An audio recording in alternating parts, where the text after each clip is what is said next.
और खबरें विस्तार से। बीजापुर से बड़ी खबर, जहां 25 नक्सलियों ने सरेंडर कर दिया। 1 करोड़ से भी ज्यादा के इनामी नक्सली हैं जिन्होंने सरेंडर किया है और 25 लाख के इनामी जगदीश ने भी सरेंडर अब कर दिया है। सरेंडर करने वालों में 13 महिला नक्सली बताई जा रही हैं। तो ये बड़ी खबर आप तक पहुंचा रहे हैं। छत्तीसगढ़ के नक्सल प्रभावित क्षेत्रों में लगातार नक्सलियों की तरफ से सरेंडर किया जा रहा है। बीजापुर से ये खबर, जहां 25 नक्सलियों ने सरेंडर किया है। करोड़ों का इन पर इनाम था और 25 लाख के इनामी जगदीश ने भी सरेंडर कर दिया है। तो 13 महिला नक्सली बताई जा रही हैं, उन्होंने भी सरेंडर किया है।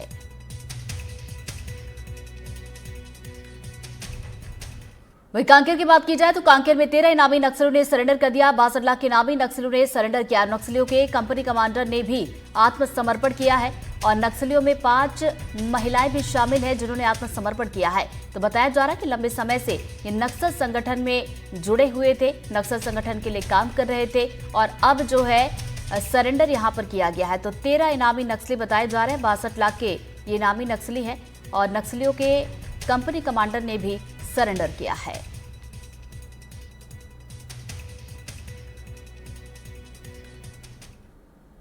और दंतेवाड़ा में ही 15 नक्सलियों ने और सरेंडर कर दिया है। 17 लाख के 5 इनामी नक्सली इसमें शामिल है और लून वराचू अभियान के तहत ये सरेंडर किया गया।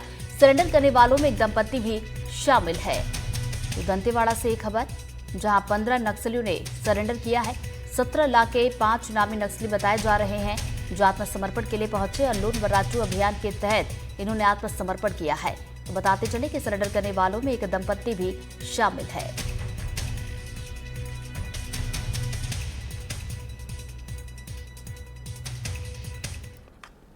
सुरक्षा बलों के ऑपरेशन से नक्सलियों में घबराहट है। इसका उदाहरण आपके सामने है। 3 तस्वीरें आपको दिखाएंगे।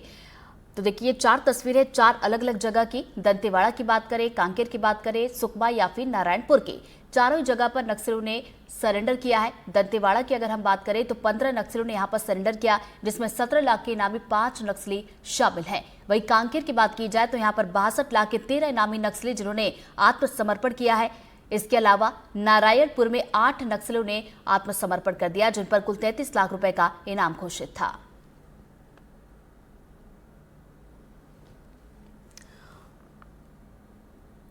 और चलिए ज्यादा जानकारी लेंगे। हमारे 3 सहयोगी हमारे साथ जुड़ गए। नीलेश त्रिपाठी हमारे साथ रायपुर से जुड़ गए, नीरज तिवारी कांकेर से और सलीम शेख हमारे साथ बीजापुर से जुड़ गए। सबसे पहले नीलेश का रुख कर लेते। नीलेश, देखिए जिस तरीके से नक्सलियों की तरफ से आत्मसमर्पण किया जा रहा है, इससे ये तो समझ में आ रहा है कि नक्सली यहाँ पर डरे हुए हैं और नक्सल संगठन भी अब धीरे धीरे कमजोर हो रहा है।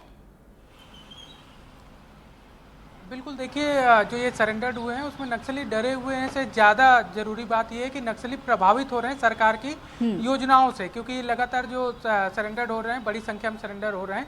तो जो डर है, एक तो एक स्वाभाविक सी बात है कि वो डर रहेगा ही, क्योंकि जब भी मुठभेड़ हो रही है तो अब ज़्यादा नुकसान नक्सलियों को हो रहा है, मारे जा रहे हैं और बड़े कैडर भी मारे जा रहे हैं। तो इससे ये बिल्कुल तय है कि उनके मन में एक इस बात का भय जरूर होगा कि अगर हथियार से लड़ाई लड़ेंगे तो फिर मारे जाने का खतरा ज़्यादा है। ऐसे में उसके बाद और दूसरी जो सरकार की योजना है वो इतनी लुभावनी योजना है, सरेंडर नीति जो नई बनाई गई है, इतनी लुभावनी सरेंडर नीति है कि इससे जो भी व्यक्ति अपना भविष्य बेहतर करने के हिसाब से काम करना चाहेगा उसके लिए बड़े बड़े विकल्प हैं। चाहे जैसे जो सरेंडर नक्सली कर रहे हैं उनको एक अमाउंट, जो फिक्स अमाउंट है वो तो दिया ही जा रहा है। इसके अलावा उनके रहने खाने, उनके रोजगार की व्यवस्था, उनकी सुरक्षा की व्यवस्था, सारी व्यवस्थाओं का जिम्मेवारी लेने की बात सरकार कह रही है। और वो लगातार ये कह रही है कि आप सरेंडर हथियार छोड़कर आइए और उसके बाद आपकी चिंता सरकार करेगी कि सरकार आपको रहने की व्यवस्था के लिए घर की व्यवस्था कराएगी, वो भी उस जगह पर जहां पर आप चाहते हैं। ऐसा नहीं है कि आप पहले हम देखते रहे हैं कि जब सरेंडर होता था तो नक्सली के लिए जो सरेंडर नक्सली रहते थे उनके पास ऑप्शन सीमित रहते थे कि वो कहाँ जाकर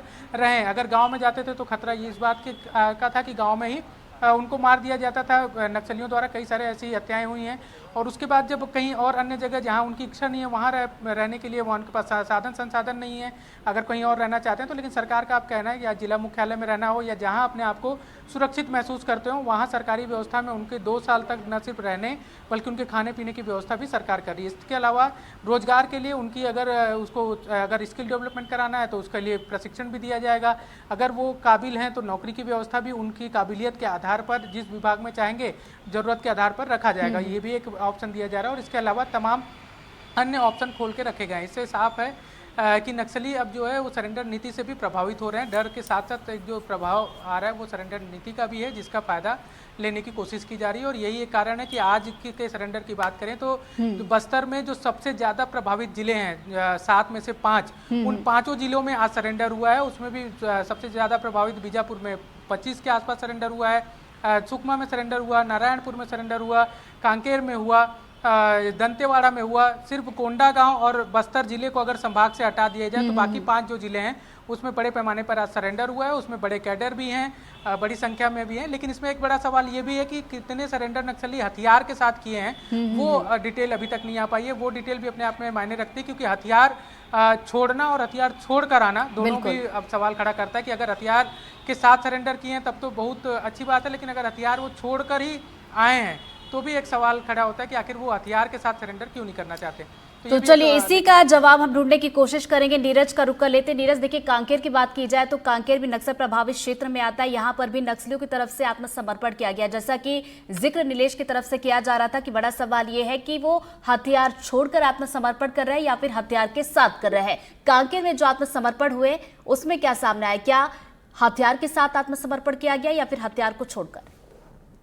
देखिए रितु, कांकेर में जो 13 माओवादी जो है जिन्होंने आत्मसमर्पण किया, फिलहाल वो हथियार के साथ समर्पण नहीं किए हैं। ये पुलिस के संपर्क में थे और पुलिस के संपर्क में आने पर इन्हें जो है आत्मसमर्पण पुनर्वास जो नीति है उसका फायदा लेने की इन्होंने पुलिस के पेशकश की और निश्चित तौर पर इसका लाभ मिला। और नक्सलियों को काफी बड़ा झटका है, क्योंकि कांकेर जो है नक्सल प्रभावित इलाकों में से एक है, जहां पर जो अपुजमाड़ के इलाके से जुड़ा हुआ इलाका है। इस इलाके में खासतौर पर इनकी पैठ रही है। इसमें कंपनी नंबर 1 का जो है कमांडर बताया जा रहा है, जिसका नाम मंगलू है। ये लगभग 20 सालों से यहाँ सक्रिय रहा है। इसके अलावा जो एक के नाम आ रहा है मैनू नेगी, ये भी हार्डकोर नक्सली है, क्योंकि इसके ऊपर लगभग 26 जवानों की हत्या के आरोप लगे हैं। इसके अलावा जो काफी जो खदानें जो इस इलाके में थी या फिर ठेकेदार जो इस इलाके में विकास से काम करते थे, आगजनी करने जैसी घटनाएं भी शामिल रही है। मुखबिरी के शक में हत्या करने जैसे जो घटनाएं हैं उनमें भी कई ये नक्सली जो है शामिल रहे हैं। लगातार इनकी तलाश रही है। राजू सलाम जो कि कांकेर के लिए मोस्ट वांटेड नक्सली है, जो इस इलाके में कभी लगातार अपना आतंक फैला रहा है, उन्हीं के एक गाँव में से रहने वाला ये मैनू है, जो और उसके